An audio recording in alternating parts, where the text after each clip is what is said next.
بسم اللہ الرحمن الرحیم۔ باب الحساب والقصاص والمیزان۔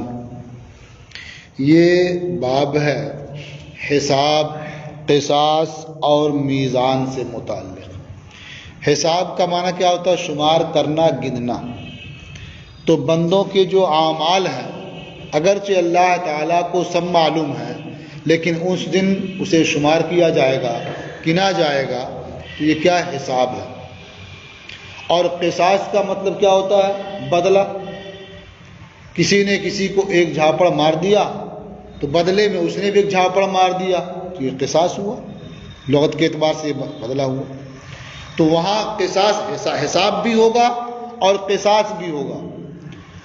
حد یہ ہے کہ اس قصاص کے لیے تمام جانوروں کو بھی دوبارہ اٹھایا جائے گا کہ اگر کسی نے کسی بکری پر زیادتی کی ہے اور وہ بکری بغیر سینگ والی تھی تو وہاں اسے سینگ بھی دی جائے گی تاکہ وہ بھی مارنے والے کو مارے۔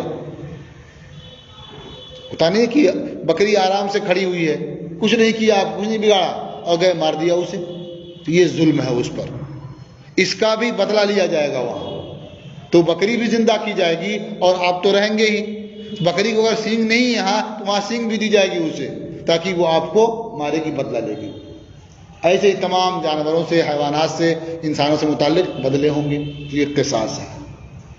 والمیزان، اور میزان کے بارے میں تو کئی مرتبہ پڑھ چکے ہوں گے کہ اعمال تولے جائیں گے تو وہاں عمل کا تولنا بھی ہوگا۔ اب کیفیت کیا ہوگی اس کے بارے میں تو مختلف اقوال ہیں کہ وہ نام اعمال تولے جائیں گے یا اعمال ہی تولے جائیں گے۔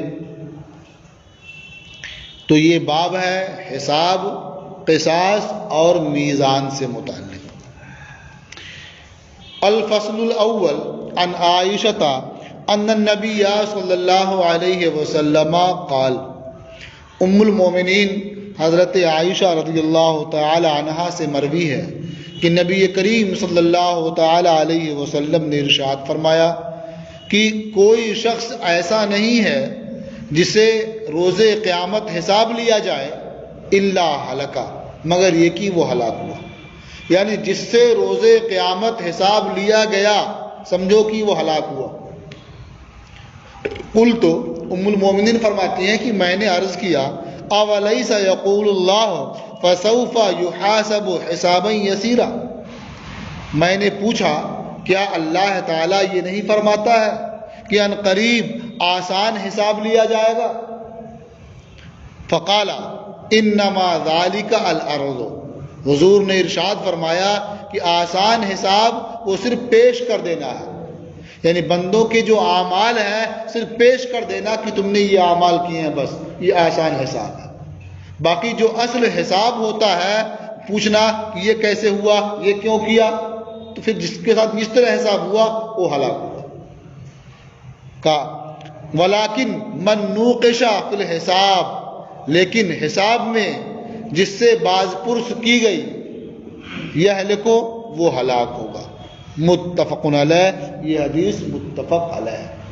یعنی صرف اعمال پیش کر دیے گئے اور بتا دیے گئے کہ تمہارے یہ اعمال ہیں، تم نے یہ کیا، اور باز پرس نہیں کی گئی، جب تو اس کے لیے آسان حساب ہے وہ کامیاب ہو سکتا ہے۔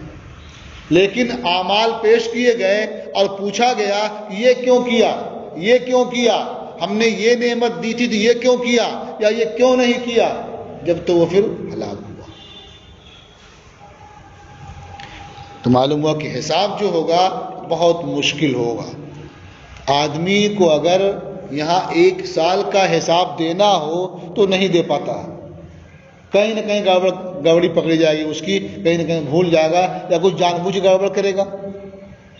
تو زندگی بھر کا حساب دینا ہوگا تو پھر کیسے بچ پائے گا، جبکہ اس حساب میں جان بوجھ کر روز سینکڑوں گڑبڑی کرتے ہیں، ایک دو نہیں، سینکڑوں۔ مثلا نماز پڑھنے کے لیے کہا گیا ہے اور نہیں پڑھ رہے ہیں، کہ گڑبڑی ہے کہ نہیں؟ یہ جان بوجھ کے نہ کر رہے ہیں، نہیں پڑھ رہے ہیں۔ پڑھنے بھی گئے، جماعت سے پڑھنے کا حکم دیا گیا، آپ سو کے اٹھے، اپنا آرام سے ٹہلے گھومے، ناشتہ پانی کیا، پھر جب موقع لگا، دل چاہا تو چلے گئے پڑھنے، وقت کو لحاظ نہیں رکھا، یہ بھی مواخذہ ہوگا، باز پرس ہوگی، یہ خود گڑبڑی اپنے آپ کرتے ہیں ہم۔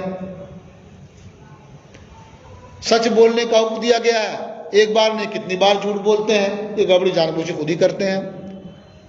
تو اس طرح آپ شمار کرتے جائیں تو روزانہ جانے کتنی گڑبڑی کرتے ہیں اور جان بوجھ کے کرتے ہیں، تو اگر باز پرس ہو جائے گی تو کیسے بچ پائیں گے؟ تو ہی فرمایا کہ جس کا حساب روز قیامت لیا گیا وہ ہلاک ہوگا۔ اب رہ گیا آسان حساب کا مطلب، اس کا مفہوم تو بیان فرما دیا، وہ صرف پیش کر دینا ہے بس، سمجھ رہے نا؟ وعن عدی ابن حاتم قال، اور عدی ابن حاتم سے مروی ہے، فرمایا قال رسول اللہ صلی اللہ علیہ وسلم ما منکم من احد الا سیکلمہ ربہ، اللہ کے رسول صلی اللہ تعالی علیہ وسلم نے ارشاد فرمایا تم میں سے کوئی ایسا نہیں مگر یہ کہ اس سے اس کا پروردگار کلام فرمائے گا، یعنی تم میں سے ہر شخص سے اس کا رب کلام فرمائے گا۔ کس طرح کلام فرمائے گا؟ لیس بینہ و بینہ ترجمان ولا حجاب یحجبہ، یعنی اس بندے اور اس کے رب کے درمیان کوئی ترجمان نہیں ہوگا اور نہ کوئی حجاب ہوگا جو اسے چھپائے۔ گویا عیاناً اللہ آپ سے کلام فرمائے گا، رب جو ہے ہر بندے سے کلام فرمائے گا، اور درمیان میں کوئی ٹرانسلیٹر نہیں ہوگا کہ زبان سمجھانے بتانے کے لیے ایسا ہو۔ اللہ تعالیٰ اس طرح سے کلام فرمائے گا کہ بندہ بخوبی سمجھے گا اور جواب دے گا اس کا۔ اب جب سوال ہوگا، کلام ہوگا، فَيَنْظُرُ أَيْمَنَ مِنْهُ، تو بندہ اپنی داہنی جانب دیکھے گا، فَلَا يَرَى إِلَّا مَا قَدَّمَ مِنْ عَمَلِهِ، تو اسے نظر نہیں آئے گا سوائے اس کے جو عمل اس نے آگے بھیجا ہے، جو کچھ کیا ہے وہی اس کے داہنے نظر، اچھا کیا یا برا کیا وہی نظر آئے گا اسے۔ وَيَنْظُرُ أَشْأَمَ مِنْهُ، اور وہ اپنے بائیں جانب دیکھے گا، فَلَا يَرَى إِلَّا مَا قَدَّمَ، تو اسے نظر نہیں آئے گا، وہ نہیں دیکھے گا مگر وہی جو اس نے آگے بھیجا ہے، جو عمل کیا ہے ادھر بھی وہی دکھائی دے گا۔ وَيَنْظُرُ بَيْنَ يَدَيْهِ، اور وہ اپنے آگے دیکھے گا، فَلَا يَرَى إِلَّا النَّارَ تِلْقَاءَ وَجْهِهِ، تو وہ نہیں دیکھ پائے گا مگر اپنے چہرے کے سامنے جہنم۔ جہنم کیا؟ اس کے روبرو نظر آئے گی۔ فَاتَّقُوا النَّارَ وَلَوْ بِشِقِّ تَمْرَةٍ، تو جہنم سے بچو، آگ سے بچو اگرچہ کھجور کے ایک ٹکڑے کے ذریعہ ہو، یعنی اللہ کی راہ میں خیرات کرو، صدقہ کرو، اللہ کو راضی کرنے کے لیے اگرچہ کھجور کا ایک ٹکڑا ہی کیوں نہ ہو، صدقے کی وجہ سے اللہ تعالیٰ کا غضب ختم ہو جاتا ہے، اللہ اس سے راضی ہوتا ہے۔ متفق علیہ، یہ حدیث متفق علیہ۔ یہ ایسے ہی، یہ حدیث پڑھ کے ایسے ہی لگتا ہے کہ ہم آپ سے پوچھیں کہ اگر کوئی آدمی کہیں جا رہا ہو، گر پڑے اچانک، تو کیا کرے گا؟ سب سے پہلے وہ کوئی بھی راستہ چلتے ہوئے کہیں گر پڑے اگر، تو سب سے پہلے کیا کرتا ہے وہ؟ ہاں، تو آسان سی بات ہے نا کہ سب سے پہلے وہ دیکھتا ہے کہ کوئی دیکھ تو نہیں رہا ہے، تو دیکھتا ادھر کوئی نہیں ہے، ادھر کوئی نہیں ہے، سامنے آرام سے ادھر کوئی نہیں ہے، دیکھ کوئی نہیں ہے تب آرام سے پڑا رہتا ہے، اٹھتا جب چاہتا ہے وہ، اگر دیکھتا کوئی دیکھ رہا ہے تو جلدی سے وہاں اٹھنا چاہتا ہے، یہی نہیں ہوتا ہے۔ تو ایسے ہی لگتا ہے کہ وہاں جب کوئی یار مددگار معلوم نہیں ہوگا تو اپنی دائیں طرف دیکھے کہ کوئی ہے، شاید کوئی مل جائے، تو اس کے اعمال ہی دکھائی دیں گے، بس اچھا کیا تو اچھے اعمال، برا کیا تو برے اعمال۔ بائیں طرف دیکھے گا ادھر بھی اعمال ہی اس کے دکھائی دیں گے، سامنے دیکھے گا اور خوفناک منظر رہے گا، جہنم سامنے بالکل۔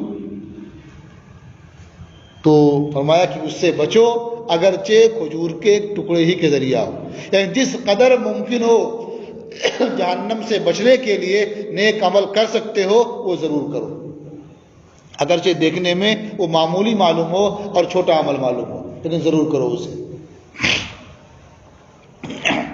وعن ابن عمر قال، اور حضرت ابن عمر سے مروی ہے، فرمایا قال رسول اللہ صلی اللہ علیہ وسلم ان اللہ یدنی المؤمن فیضع علیہ کنفہ ویسترہ، حضرت عبداللہ ابن عمر سے مروی ہے، انہوں نے فرمایا اللہ کے رسول صلی اللہ تعالی علیہ وسلم نے ارشاد فرمایا، بے شک اللہ تبارک و تعالی مومن کو قریب کرے گا، اپنا قرب بخشے گا اور اس کے اوپر اپنی حفاظت ڈال دے گا اور اسے چھپا لے گا، یعنی اسے اپنی حفاظت میں لے لے گا اور چھپا لے گا، پردہ ڈال دے گا اس پر۔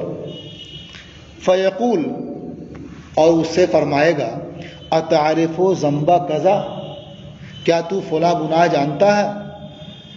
اتعرف ذنب کذا، کیا تو فلاں گناہ جانتا ہے؟ فیقول نعم اے ربے، وہ کہے گا ہاں اے پروردگار، مجھے وہ گناہ بھی یاد ہے، مجھے وہ گناہ بھی یاد ہے۔ حتی قررہ بذنوبہ، یہاں تک کہ اللہ تبارک و تعالی اسے اس کے تمام گناہوں کا مقر بنا دے گا، اقرار کرنے والا، یہاں تک کہ اللہ تعالیٰ اس سے اس کے تمام گناہوں کا اقرار کرا لے گا۔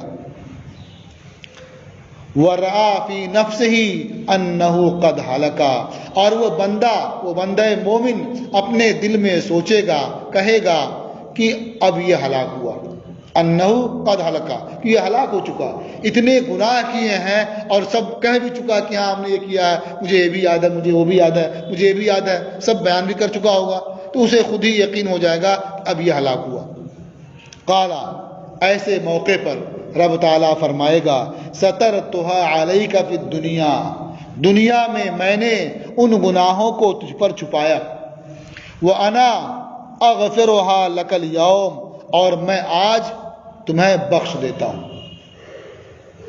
فیوتا کتاب حسناتہ، تو اسے اس کی نیکیوں کا نوشتہ عطا کیا جائے گا، کہ اللہ تعالیٰ سارے گناہوں کو بخش دے گا، معاف فرما دے گا، اور جو اس کی نیکیاں ہیں وہ نوشتہ اس کے ہاتھ میں عطا فرما دے گا۔ فیوتا کتاب حسناتہ، تو اس بندے مومن کو اس کی اچھائیوں کا نوشتہ دے دیا جائے گا۔ تو اللہ تعالیٰ کتنا کرم فرمائے گا بندے مومن پر، کہ دنیا میں رسوا نہیں ہونے دیا، گناہ پہ گناہ کرتا رہا اور اللہ نے کیا چھپائے رکھا اسے، اور آخرت میں بھی اللہ تعالیٰ رسوائی سے بچائے گا اسے۔ وَأَمَّا الْكُفَّارُ وَالْمُنَافِقُونَ، اور رہے کفار و منافقین، فَيُنَادَى بِهِمْ عَلَى رُؤُوسِ الْخَلَائِقِ، تو تمام مخلوق کے سامنے انہیں پکارا جائے گا، ان کا اعلان کیا جائے گا۔ کیا اعلان کیا جائے گا؟ هَؤُلَاءِ الَّذِينَ كَذَبُوا عَلَى رَبِّهِمْ، یہ وہ لوگ ہیں جنہوں نے اپنے رب پر جھوٹ کہا۔ الا لعنت اللہ علی الظالمین، سنو اللہ کی لعنت ہے ظالموں پر، یعنی کافروں پر اور منافقوں پر۔ متفق علیہ، یہ حدیث متفق علیہ ہے۔ وعن ابی موسیٰ قال، اور حضرت ابو موسیٰ سے مروی ہے، فرمایا قال رسول اللہ صلی اللہ علیہ وسلم اذا کان یوم القیامہ دفع اللہ الی کل مسلم یہودیا او نصرانیا۔ حضرت ابو موسیٰ سے مروی، انہوں نے فرمایا کہ اللہ کے رسول صلی اللہ تعالی علیہ وسلم نے فرمایا جب روز قیامت ہوگا تو اللہ ہر مسلمان کو ایک یہودی یا ایک نصرانی دے گا۔ فیقول، اور ارشاد فرمائے گا ھذا فکاکک من النار، یہ جہنم سے تو تیرا فدیہ ہے، یعنی اسے جہنم میں بھیج دے اور تو آزاد ہو جا۔ تو یہ کتنا بڑا کرم ہوگا اللہ کا کہ اس وقت ایک یہودی یا ایک نصرانی کو دے دے گا اور بندے مومن اس یہودی یا نصرانی کو جہنم میں ڈال دے گا اور اس کے بعد خود جنت میں چلا جائے گا، یعنی اس کے لیے فدیہ ہو جائے گا۔ رواہ مسلم، اسے امام مسلم نے روایت کیا۔ وعن ابی سعید قال، اور حضرت ابو سعید سے مروی ہے، فرمایا قال رسول اللہ صلی اللہ علیہ وسلم یجاء بنوح یوم القیامہ، اللہ کے رسول صلی اللہ تعالی علیہ وسلم نے فرمایا نوح کو روز قیامت لایا جائے گا، فیقال له هل بلغت، تو ان سے کہا جائے گا کیا آپ نے احکام پہنچا دیے؟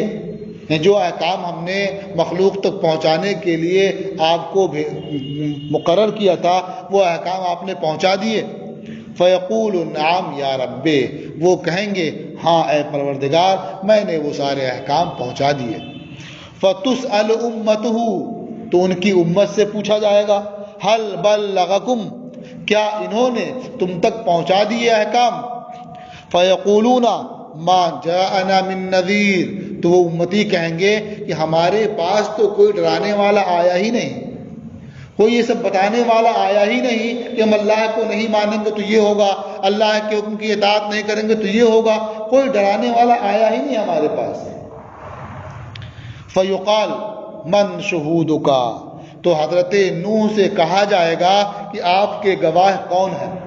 آپ نے احکام پہنچا دیے، ڈر سنا دیا، خوشخبری سنا دی، تو یہ آپ کے گواہ کون ہیں؟ فیقول محمد و امتہ، تو وہ کہیں گے کہ محمد صلی اللہ علیہ وسلم اور ان کی امت یہ گواہ ہے۔ فقال رسول اللہ صلی اللہ علیہ وسلم فیجاء بکم، تو اللہ کے رسول صلی اللہ تعالی علیہ وسلم نے ارشاد فرمایا تو تمہیں لایا جائے گا۔ فتشہدون انہ قد بلغا، تو تم اس بات کی شہادت دو گے کہ حضرت نوح نے اپنی امت تک پیغام پہنچا دیا ہے۔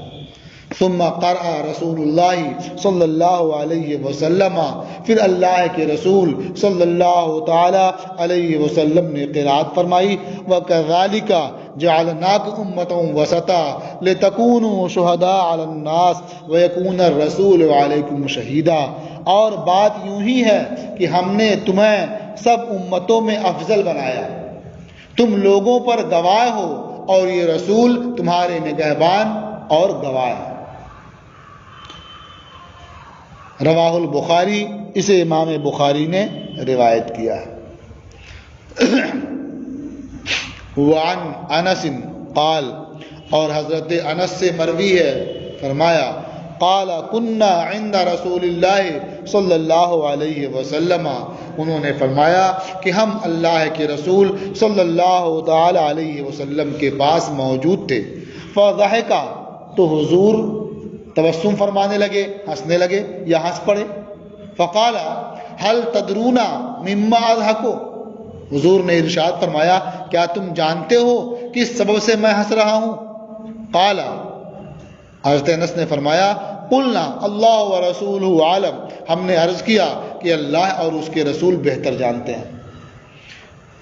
قال من مخاطبۃ العبد ربہ، یعنی جو میں ہنس رہا ہوں یہ بندے کے اپنے رب سے بات چیت کرنے کے سبب سے، یعنی بندہ کس طرح سے اپنے رب سے بات کرے گا اسے سوچ کر کے میں ہنس رہا ہوں۔ یقول یا رب، اب کیا بات چیت ہوگی اسے بیان فرمایا، بندہ کہے گا اے میرے پروردگار، علم تجرنی من الظلم، یا علم تجرنی، اجارہ یجرو بنا دینا، اجارہ ہوں، کیا تو نے مجھے ظلم سے نجات نہیں بخشی، یعنی کیا تو نے مجھے ظلم سے چھٹکارا نہیں دیا ہے، یعنی مجھ پر آج کسی طرح کا کوئی ظلم نہیں ہوگا۔ قال یقول بلا، حضور نے فرمایا کہ اللہ تعالیٰ فرمائے گا کیوں نہیں، یعنی تجھے ضرور پناہ دی ہے، اس سے امان دی ہے۔ قال فیقول فإنی لا اجیز علی نفسی الا شاہدا منی، حضور نے فرمایا تو بندہ کہے گا کہ جب تو میں اپنے خلاف اپنے ہی میں سے کسی کو گواہ مانوں گا، لا اجیز علی نفسی، میں اپنے اوپر کسی کو مقرر نہیں کروں گا، گواہ کسی کی گواہی کو جائز نہیں قرار دوں گا مگر اس گواہ کو جو مجھی میں سے ہو، یعنی میں اپنے اوپر اپنے ہی میں سے کسی کو گواہ بنا سکتا ہوں، کسی اور کو گواہ نہیں مانوں گا میں۔ قال، حضور نے فرمایا فیقول کفا بنفسک اليوم علیک شہیدا، اللہ تعالیٰ فرمائے گا آج تیری ذات ہی تجھ پر گواہی کے لیے کافی ہے، یعنی کسی اور کو گواہ نہیں بنانا پڑے گا، تیری ذات خود ہی تیرے خلاف گواہی دینے کے لیے کافی ہے۔ وبالکرام الکاتبین شہودا، اور کرام الکاتبین یہ گواہی کے لیے کافی ہے، جو لکھنے والے تھے۔ قال، حضور نے فرمایا فیختم علی فیہ، تو اس بندے کے منہ پر مہر لگا دی جائے گی، اس کا منہ بند ہو جائے گا۔ فیقال لارکانہ، تو اس بندے کے اعضاء سے کہا جائے گا انطقی، بولو۔ قال فتنطق باعمالہ، فقال لارکانہ انطقی، تو اس کے اعضاء سے کہا جائے گا بولو، بات کرو۔ قال فتنطق باعمالہ، حضور نے فرمایا تو اعضاء اس کے اعمال کے بارے میں بتائیں گے۔ ثم یخلی بینہ وبین الکلام، پھر اس بندے اور اس کے اعضاء کے کلام کے درمیان خالی کر دیا جائے گا، یعنی درمیان میں اس کو کوئی دخل دینے والا نہیں ہوگا، وہ اعضاء سارے اس کے اعمال بتاتے رہیں گے، اور یہ خود کیا ہے، اس کا منہ بند رہے گا، کچھ بول نہیں سکے گا۔ قال فیقول، حضور نے فرمایا جب یہ سب سنے گا تو بندہ کہے گا بعدن لکنہ، تمہارے لیے دوری ہو، وسحقن، اور ہلاکت ہو، فعن کنہ کنت اناضل، تو تمہاری ہی طرف سے میں دنیا میں جھگڑا کرتا تھا اور لڑتا تھا، یعنی تمہارے ہی لیے میں دنیا میں لڑتا جھگڑتا تھا، اور آج تم ہی میرے خلاف گواہی دے رہے ہو، تم کیا مجھ سے دور ہو جاؤ، تم برباد ہو جاؤ، ہلاک ہو جاؤ۔ رواہ مسلم، اسے امام مسلم نے روایت کیا ہے۔ وعن ابی ہریرہ قال، اور حضرت ابو ہریرہ سے مروی ہے، فرمایا قالوا یا رسول اللہ هل نرى ربنا یوم القیامہ، صحابہ نے عرض کیا اے اللہ کے رسول، کیا ہم روز قیامت اپنے پروردگار کا دیدار کریں گے؟ قال هل تضارون فی رؤیت الشمس فی الظہیرہ لیست فی صحابۃ، حضور نے فرمایا کیا تمہیں دوپہر میں آفتاب دیکھنے میں کوئی اختلاف ہوتا ہے جبکہ آفتاب بادل میں نہ ہو، یعنی آفتاب بالکل بے ابر ہو تو کیا اسے دیکھنے میں تمہارے آپس میں کوئی اختلاف ہوتا ہے؟ یعنی ہر کوئی صاف صاف دیکھ لیتا ہے، کسی شبہ شک نہیں رہ جاتا ہے؟ قالوا لا، صحابہ نے کہا نہیں۔ قال فهل تضارون فی رؤیت القمر لیلۃ البدر لیس فی صحابۃ، کیا تمہارے آپس میں اختلاف ہوتا ہے چاند دیکھنے میں 14ویں رات میں جبکہ وہ بادل میں نہ ہو؟ قالوا لا، صحابہ نے کہا نہیں۔ قال فوالذی نفسی بیدہ، حضور نے فرمایا تو قسم اس ذات کی جس کے قبضے میں میری جان ہے، لا تضارون فی رؤیت ربکم الا کما تضارون فی رؤیت احدہما، تمہیں اپنے رب کی رؤیت میں کوئی اختلاف نہیں ہوگا، کوئی شک نہیں ہوگا، جس طرح سے مگر اسی طرح جو تمہیں ان دونوں میں سے ایک کے دیکھنے میں ہوتا ہے، یعنی آفتاب اور ماہتاب کے دیکھنے میں۔ تو اس کے بارے میں پہلے کہہ چکے ہیں کہ آفتاب اور ماہتاب دیکھنے میں کوئی اختلاف نہیں ہوتا ہے، کوئی شبہ نہیں ہوتا ہے، تو اس کا مطلب کیا ہوا کہ رب کے دیکھنے میں بھی کوئی شبہ نہیں ہوگا، کوئی اختلاف نہیں ہوگا۔ قال فیلقى العبد، حضور نے فرمایا تو تمہارا رب بندے سے ملاقات فرمائے گا، فیقول، اور فرمائے گا اے فلو، یہ فلاں ہے اصل میں تو ترخیم ہوتی ہے نا، تو یہ ترخیم ہے، اے فلو، اے فلاں، علم اکرم کا و اسود کا، کیا میں نے تمہیں عزت نہ دی اور میں نے تمہیں سردار نہ بنایا، و ازوج کا و اسخر لک الخیل والابل، اور میں نے تمہاری شادی نہیں کی، میں نے تیرے لیے گھوڑے اور اونٹ کو تابع فرمان نہیں کیا، وہ ازر کا تراس و تربع، کیا میں نے تمہیں یہ موقع نہیں دیا کہ تو سردار بن جائے اور تو مال غنیمت میں چوتھائی حاصل کرے؟ فیقول بلا، بندہ ہے کیوں نہیں، یعنی یہ ساری نعمتیں تو نے ہم عطا فرمائی، اس کا اقرار کرے گا۔ قال فیقول، حضور نے فرمایا تو اللہ تعالیٰ فرمائے گا افظننت انک ملاقی، تو کیا تو نے یہ خیال کیا کہ تو مجھ سے ملنے والا ہے؟ فیقول لا، بندہ کہے گا نہیں، نعمتیں ساری ملی لیکن تجھ سے ملنے کا خیال بھی نہیں آیا۔ فیقول، تو اللہ تعالیٰ فرمائے گا فإنی قد انساکا کما نسیتنی، تو یقیناً میں تجھے بھلا دوں گا جس طرح تو نے مجھے بھلا دیا ہے۔ اللہ کسی کو بھولتا نہیں ہے، بھلانے کا مطلب کیا ہوتا ہے، اس کی طرف کوئی توجہ نہیں ہوگی، پھر یعنی نظر رحمت اس پر نہیں ہوگی، جہنم میں ڈال دیا جائے گا اسے۔ لگتا کوئی ہے ہی نہیں ادھر وہ، تو میں تجھے بھلا دوں گا جس طرح تو نے مجھے بھلا دیا۔ ثم یلقی الثانی، پھر اللہ تعالیٰ دوسرے بندے سے ملاقات فرمائے گا، فذکر مثلہ، تو اس بندے سے بات چیت ایسے ہوگی اسی کے مثل ذکر کیا۔ ثم یلقی الثالث، پھر تیسرے بندے سے رب ملے گا، فیقول لہ، تو اس سے کہے گا مثل ذالک، اسی کے مثل جس طرح پہلے بندے سے کہا تھا۔ فیقول، تو وہ تیسرا بندہ کہے گا یا رب آمنت بک، اے میرے رب میں تجھ پر ایمان لایا، تیری کتابوں پر ایمان لایا، تیرے رسولوں پر ایمان لایا، وصلیت وصمت، اور میں نے نماز پڑھی، میں نے روزہ رکھا، وتصدقت، اور میں نے صدقہ کیا، خیرات کی، وجثنی بخیر ما استطاع، اور جتنا اس سے ہو سکے گا اپنی بھلائی بیان کرے گا، میں نے یہ کیا، میں نے یہ کیا، میں نے یہ کیا، سب بیان کرتا رہے گا۔ فیقول ہاں ہونا اذن، رب تعالیٰ فرمائے گا جب تو نے اپنے اعمال ذکر کر دیے اب یہاں ٹھہرو، اب تم رک جاؤ۔ ثم یقال، پھر کہا جائے گا الآن نبعث شاہدا علیک، اب ہم تیرے خلاف گواہ بھیجتے ہیں۔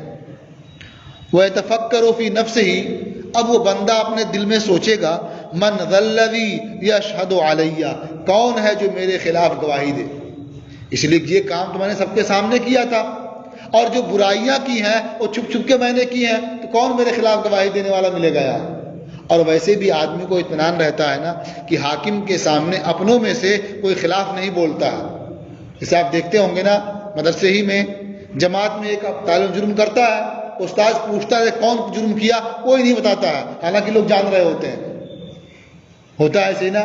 تو بندہ سوچے گا یہاں سب تو اپنے ہی لوگ ہیں، اپنے جنس کے لوگ ہیں، یہاں کون میرے خلاف گواہی دے گا۔ فَيُخْتَمُ عَلَى فِيهِ، بندہ یہ سوچ رہا ہوگا کہ اس کے منہ پر مہر لگا دی جائے گی۔